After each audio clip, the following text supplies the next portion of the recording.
cese temporario, acotado, limitado por cuestiones humanitarias, para casi construir carriles para la sociedad civil. ¿Es un signo...? No, es un descanso de ambas partes. Así lo define, descanso. Sí, son las treguas necesarias en el medio de las guerras que las dos partes, como coinciden que necesitaban, obviamente se ha informado públicamente de los problemas en la línea de abastecimiento a las tropas rusas, etcétera. Siempre, aunque fueran unas horas, un día de cierta tranquilidad, permite bajar la tensión y que cada uno recomponga, vaya al baño, se pegue una ducha. Es decir, son necesidades humanas. Cuando estamos en una película a veces decimos, pero fíjate, los protagonistas no van nunca al baño, ¿cómo hacen? Bueno, porque es ficción. En la realidad hay que comer, dormir, es decir, estas cosas generan estas necesidades, pero es nada más que esto. Hay una decisión muy clara, siguen los bombardeos avanzando de norte a sur, o sea, hay una decisión tomada de Putin, sin lugar a dudas. Sí, ahí lo que nos contaban es que ya hay muchos puentes que han sido destruidos, etcétera, para que por tierra no puedan llegar, que es más compleja la resistencia de lo que imaginó, creo, las fuerzas rusas, no hay duda. Ya es una proeza. Solo así hoy... O sea, que hayan aguantado una semana es una proeza. Todos esperábamos que tomen Kiev a los 2-3 días, digamos. Sin lugar a dudas es una proeza. En muchos aspectos, yo no soy un especialista militar, pero hay muchas preguntas que no tienen respuesta, porque además no hay fuerza aérea ucraniana, y con fuerza aérea rusa esto debería haber llevado horas en el tomar contacto, tomar control físico. O sea, no podemos saber, yo no lo sé, resistencia de las propias Fuerzas Armadas rusas, hay muchas consideraciones que la verdad no conocemos. Yo en esto estoy cansado de escuchar expertos que no sé de dónde son expertos y que hacen todo tipo de análisis. Lo que nosotros podemos ver es lo que pasa, siguen adelante, es muy claras las manifestaciones de Putin. Hubo una declaración del presidente Macron que intentó un mediación, contacto telefónico. Dijo, lo peor está por venir. Exactamente. Pero en simultáneo que terminó de decir eso, horas después en Bielorrusia se alumbra cese al fuego parcial, etcétera, no es ni una vela. Descansar. Yo creo que no es ni una lucecita de vela. O sea que tengo más voluntarismo en pensar que... No, es lo que todos desearíamos que ocurriera, pero yo creo que acá desgraciadamente se han jugado todas las cartas. Esteban, acá hay un correlato inexorable en términos económicos. Hay un impacto por el bloqueo a Rusia, pero al mismo tiempo también ese impacto que lo sufre Rusia en una economía que por supuesto tiene menos valor, menos preponderancia, que está resquebrajada, que socialmente va a tener un correlato en pérdidas de empleo con el retiro de inversiones, etcétera. Pero también hay un correlato en Occidente, digamos, porque es de ida y vuelta. ¿Me contás un poco ese aspecto y qué estás viendo? Sí, efectivamente, pongamos en contexto, teníamos un mundo 2021 que se había ido, que había sido muy bueno en materia económica, a pesar del COVID, y un 2022 que en términos de recuperación, de comercio, de precios de commodity, y a pesar de un escenario en el cual se iba a venir toda la reversión de estímulos monetarios de los bancos centrales, teníamos una economía mundial que venía, no toda marcha, pero venía saliendo muy fuerte de la crisis del COVID. El impacto inmediato, está claro que hay que ver dónde terminan los acontecimientos bélicos para cuantificar, digamos, a fin de año el impacto. Pero hoy lo que tenemos es un impacto casi que marginal en los mercados. Y esto es importante, porque las primeras balas vienen siempre por el canal financiero.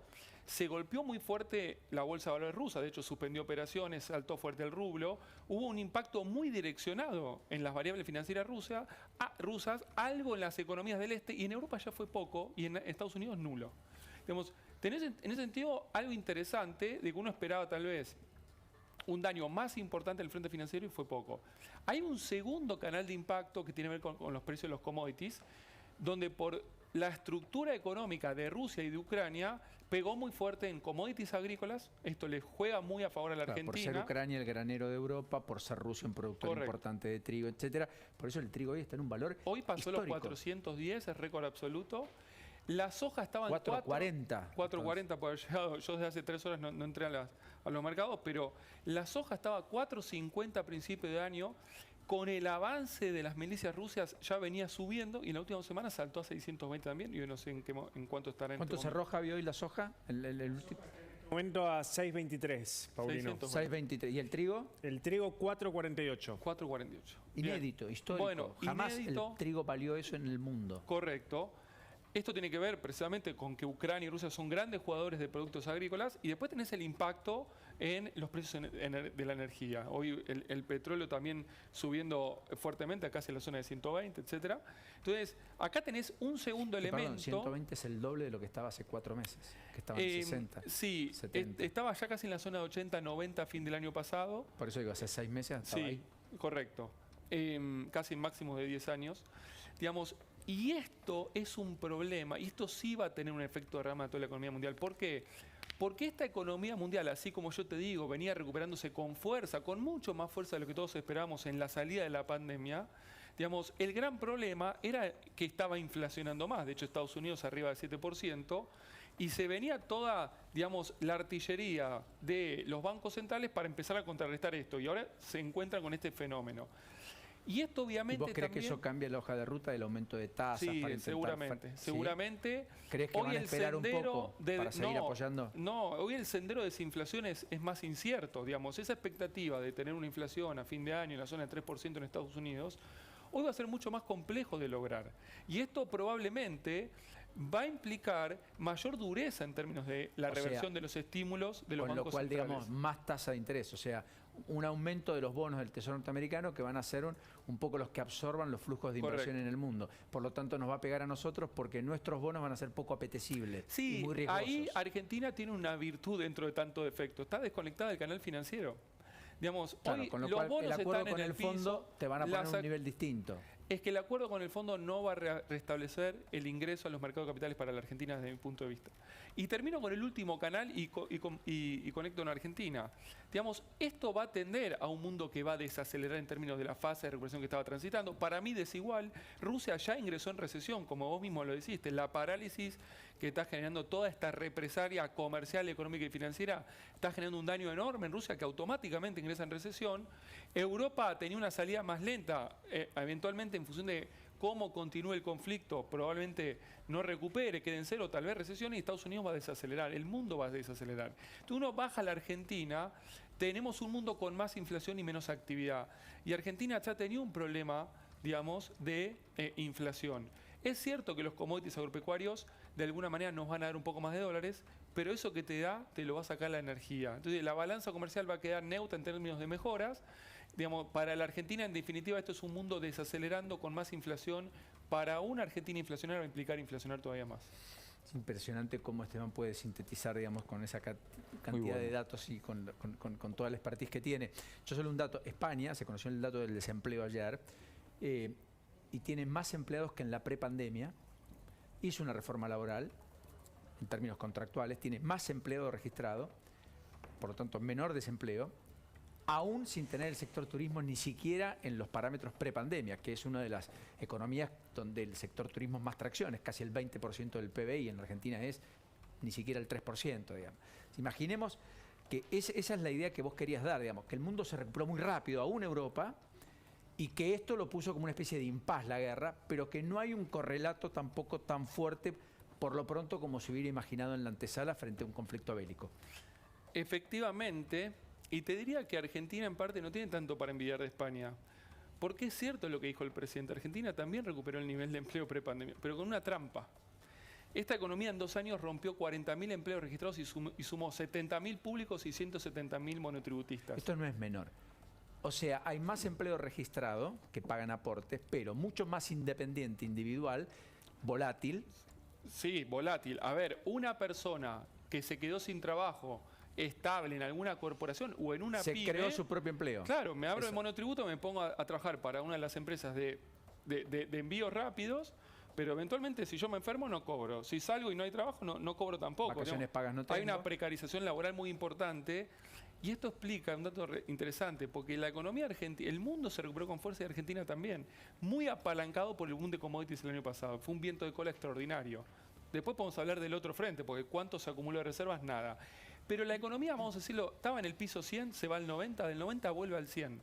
¿Qué pasó con la pobreza? El 35 subió al 42, quedó en 40. ¿Por qué? Bueno, por esto.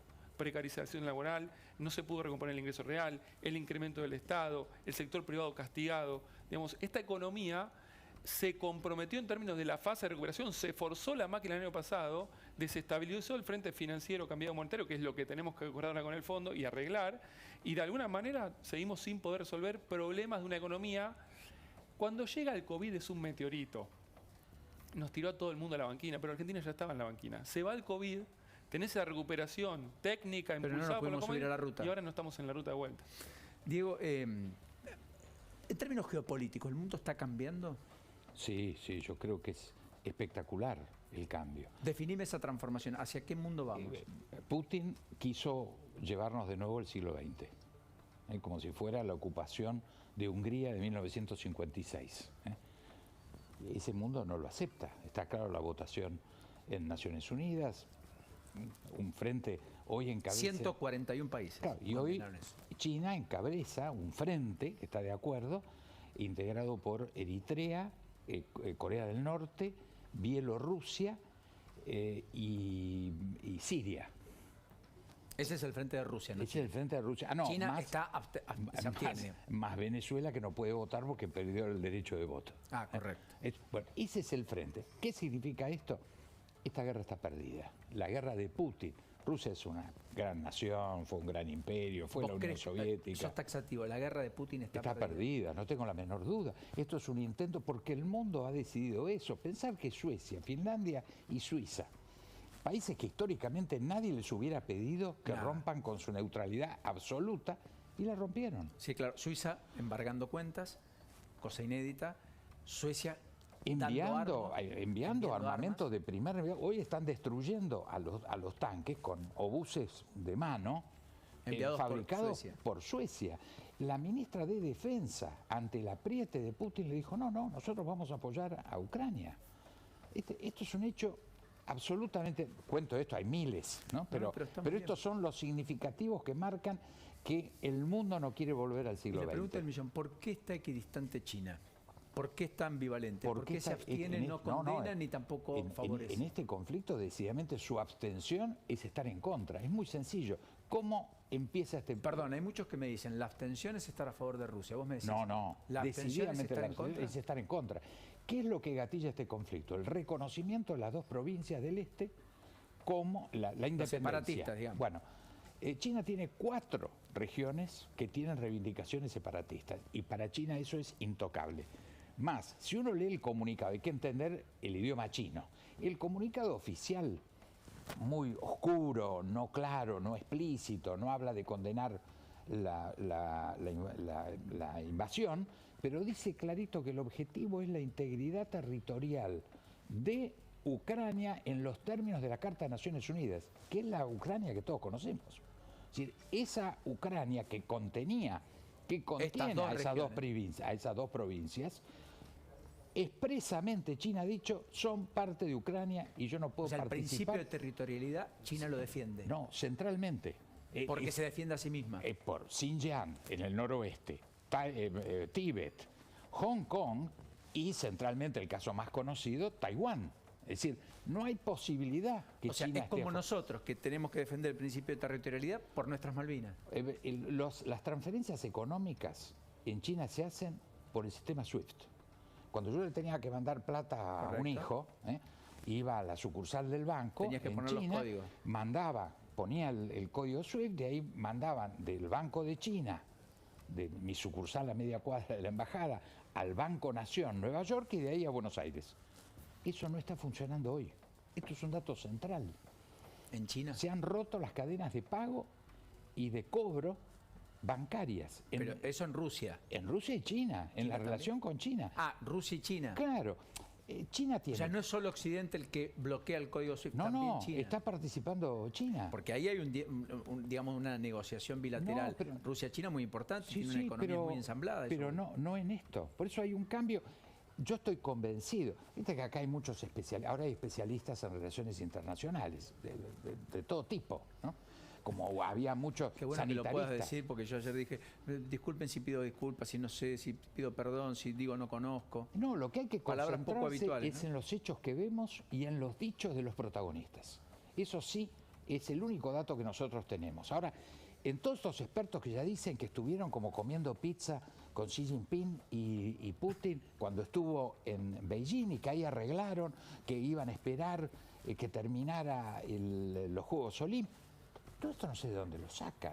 Salvo que uno sea testigo presencial y tiene que acreditar que por algún motivo uno estaba en servía el lugar café, indicado en el momento oportuno. era el cafetero y justo escuchó esto. Bueno, yo al cafetero si me dice eso le puedo creer, pero si no, no puedo creerlo. La realidad es que China tiene respecto de sus ciudadanos las mismas obligaciones que cualquier otro país. Hay 6.000 ciudadanos chinos en Kiev que no se pueden mover. O sea, si le hubieran advertido, hubieran mandado 10 aviones o los hubieran evacuado. No pensemos que los chinos son monstruos que se olvidan de sus ciudadanos.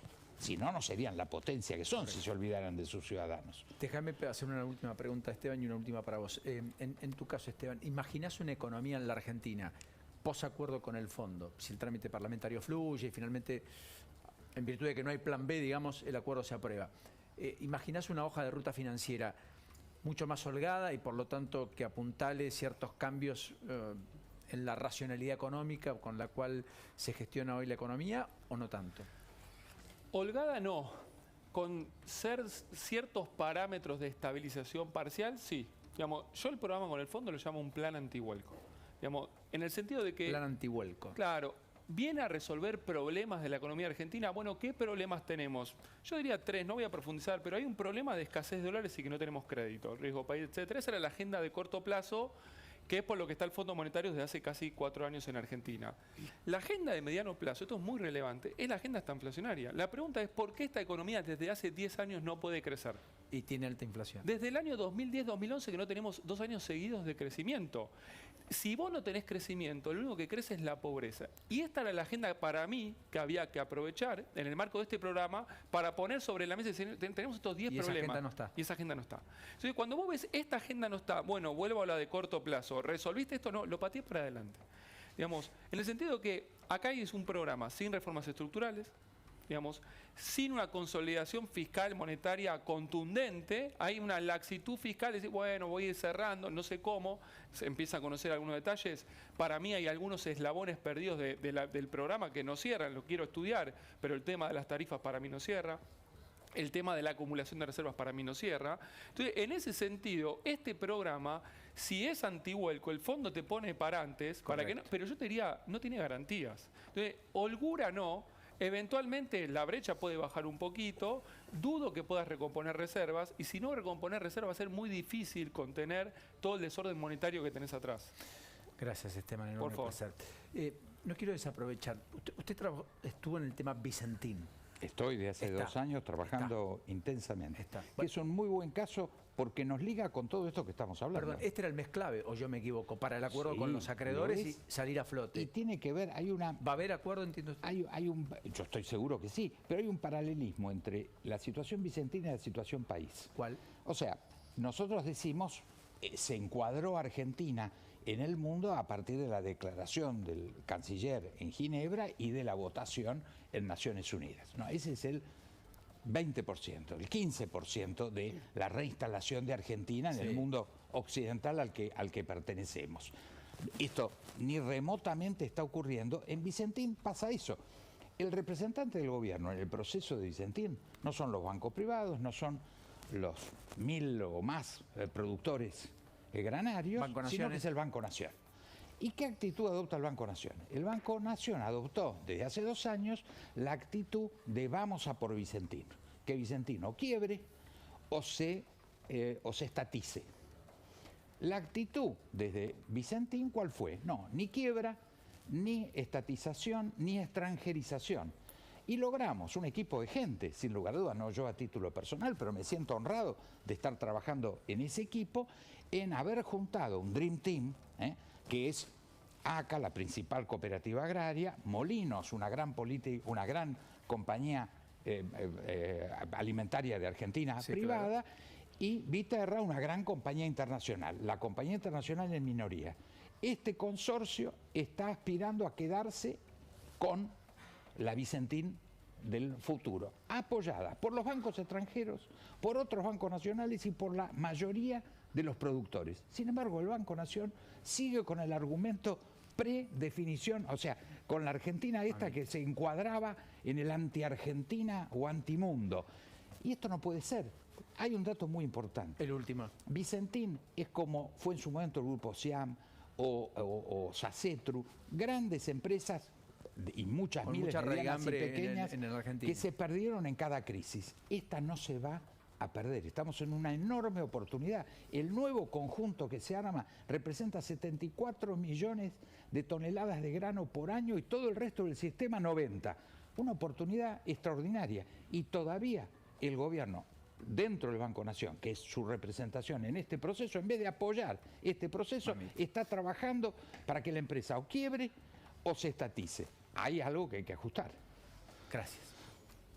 Urgente.